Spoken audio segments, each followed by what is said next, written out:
이병도의 시대 칼럼. 시사오늘 이병도 주필. 한일 관계 허상과 대응. 독도 영유권. 정신대 수당 파장 하토야마 정권. 역사인식 진정성 회복 기념. 일본 정부가 고등학교 새 학습지도 요령 해설서에서 중학교 학습에 입각해 영토 문제를 가르칠 것을 언급함으로써 사실상 독도 영유권 주장을 담았다. 독도를 비록 명기하지는 않았지만 자라나는 세대들에게 독도 영유권 주장을 가르치도록 했다는 점에서 또다시 한국인들의 분노를 사고 있다. 여기에다 일본 가와바타 다스오 문부과 학사는 다시 최근 공개적으로 독도가 일본의 고유 영토라는 망언까지 했다.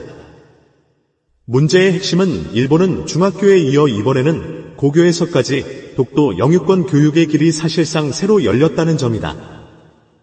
일본은 지난해 7월 중학교 해설서의 한 길 사이의 다케시마, 독도의 일본식 표기를 둘러싸고 주장의 차이가 있다면서 북방 영토와 함께 일본의 영토 정역에 대해 이해를 심화시키는 것이 필요하다고 명기한 길 간의 극심한 외교 분쟁을 빚은 바 있다.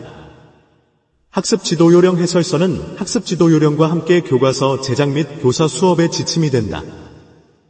이런 일본의 의도는 가와바타 다스오 문부과학상의 발언 내용에서도 뚜렷이 확인되고 있다. 그는 이번에 고등학교 해설서에서 그나마 독도란 말을 구체적으로 명시하지는 않은 이유에 대해 보다 간결화하자는 의미에서 중학에 입각해서라는 표현에 집약했다. 고 밝혀 결코 한국에 대한 배려 차원이 아님을 분명히 했다. 독도 문제는 한일 관계의 뇌관이다. 내년인 2010년은 한일 병합 100년이다. 이 시점에서 일본의 독도에 대한 야욕을 한국 국민은 더욱 용납하기 어려울 것이다. 하토야마 총리는 과거사 문제를 해결하는 데 시간의 필요성을 거론했다. 당연한 말이다.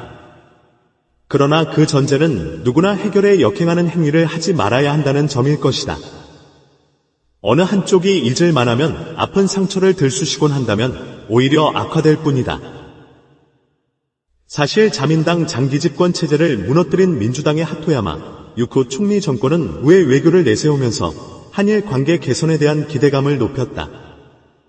역사를 직시하겠다며 과거사에 대한 반성 의지도 내비쳤다.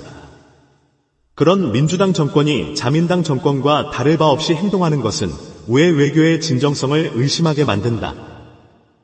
한국의 입장에선 믿는 도끼에 발등 찍히는 격이라 아니할 수 없다. 이번과 같은 행태를 개선하지 않는다면 동아시아 공동체 구상을 주창하는 하토야마 유쿄 일본 총리의 말이 진심이 아닌 외교적 수사로 받아들여질 수밖에 없게 되는 것이다. 따라서 하토야마 정권은 독도 영유권 주장을 즉각 처리하고 해설서에서 삭제토록 해야만 할 것이다. 한국 정부와 한국민에게도 정중히 사과해야 한다. 그렇게 하지 않으면 한일 관계는 미래를 향해 제대로 나아갈 수 없게 될 것이다. 건설적이고 미래지향적인 한일 관계를 구축하려면 독도가 일본 땅이라는 과거 식민종주국식 주장을 되풀이해서는 안 된다. 최근 쟁점이 된 근로정신대 할머니들의 후생연금 탈퇴수당 파장도 같은 맥락이다. 일본 정부가 태평양 전쟁 당시 일본에 강제로 끌려가 노동을 강요당한 한국의 근로정신대 할머니와 유족들이 제기한 후생연금 탈퇴수당 지급 청구에 대해 청구자 1인당 고작 99엔, 약 1,300원씩 지급해 분노를 사고 있는 것이다. 한국인 피해자는 물론 일본 내에서조차도 패전 당시 지불했어야 할 돈을 뒤늦게 돌려주면서 화폐 가치조차 반영하지 않은 것은 납득할 수 없는 처사라는 비판이 나오고 있는 실정이다. 일본 정부를 상대로 후생연금을 청구한 사람들은 1944년 10대 중반의 나이로 광주 전남 지역에서 일본으로 끌려가 미쓰비시 중공업에서 강제노동에 시달린 피해 여성과 유족 8명. 이들은 1998년 일본 정부에 후생연금 탈퇴수당을 청구했지만 일본 사회보험청은 당시 근로기록을 찾는다며 11년을 질질 끌어오다가 이제야 1인당 99엔씩 계좌로 송금하기에 이르렀다. 해방 후 귀국할 때 마땅히 지급했어야 할 돈을 64년이나 지나 지급하면서 그동안 화폐가치 변동이나 물가상승분을 전혀 고려하지 않은 채 급여의 평균액을 기준으로 탈퇴수당을 기계적으로 산출한 것이다. 광복 당시 황소 한 마리가 50엔이었음을 감안하면 현재 시세로 사실 터무니없는 액수임이 분명하다. 지난 1944년 일본 정부가 대만 출신 군인과 군속의 미지불 임금 등을 환급하면서 액면가의 120배로 환산해 지급했던 전례에 비춰볼 때도 도무지 말이 되질 않는다. 과거사를 둘러싼 한일 간의 갈등은 툭하면 터져나오는 해묵은 난제다. 일본이 과거 저지른 전쟁 범죄를 진심으로 사죄하지 않고 당시 일본에 끌려가 임금 한 푼 받지 못한 채 죽도록 고생한 피해 여성을 배려하는 마음이 전혀 없이 달랑 지급한 99에는 한국과 한국인을 무시하는 모렴치의 극치로 지적된다. 일본 정부의 연금수당 지급은 자국 후생연금 보험법에 근거한 조처란 점에 주목치 않을 수 없다.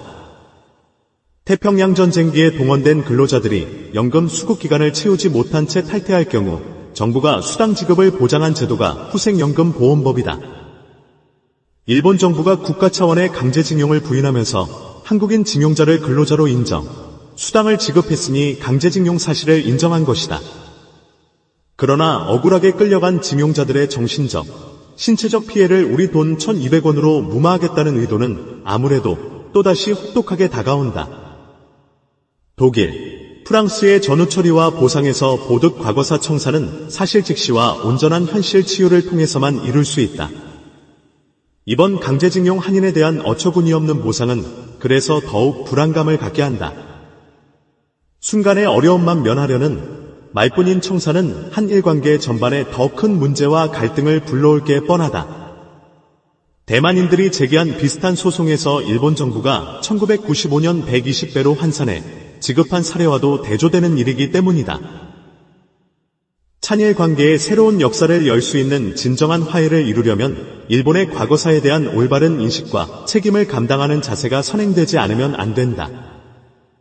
나치즘이 초래한 고통에 대해 철저히 사죄하고 배상 책임을 회피하지 않음으로써 주변 국가들의 신뢰를 되찾은 독일에서 일본은 교훈을 얻어야 한다.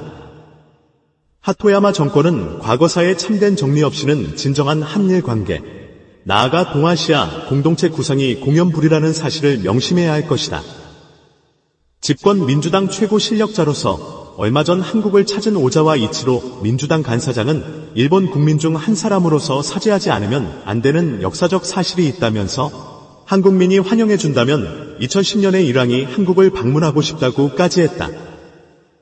하토야마 유키오 일본 총리도 지난 10월 방한 당시 일본의 새 정부는 역사를 직시할 수 있는 정권이라고 말했다.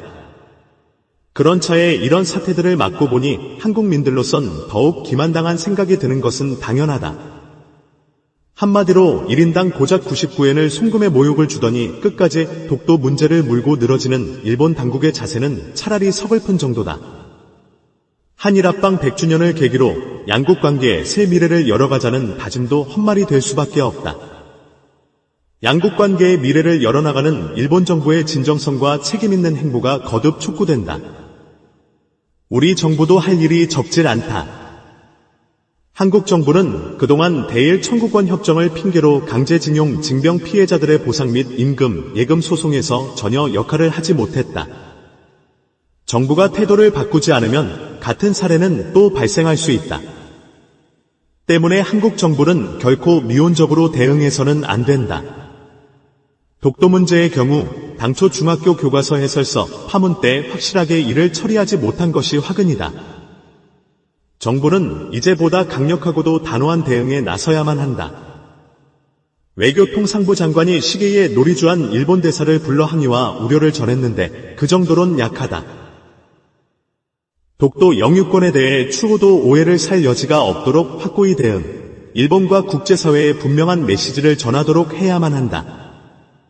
고등학교 역사 과목을 선택 과목으로 돌리려는 교육과학기술부도 일본에 맞서 한국의 미래를 책임져 나가야 할 우리 학생들에게 올바른 역사관을 심어주도록 능동적인 정책 전환이 보완돼야만 할 것이다.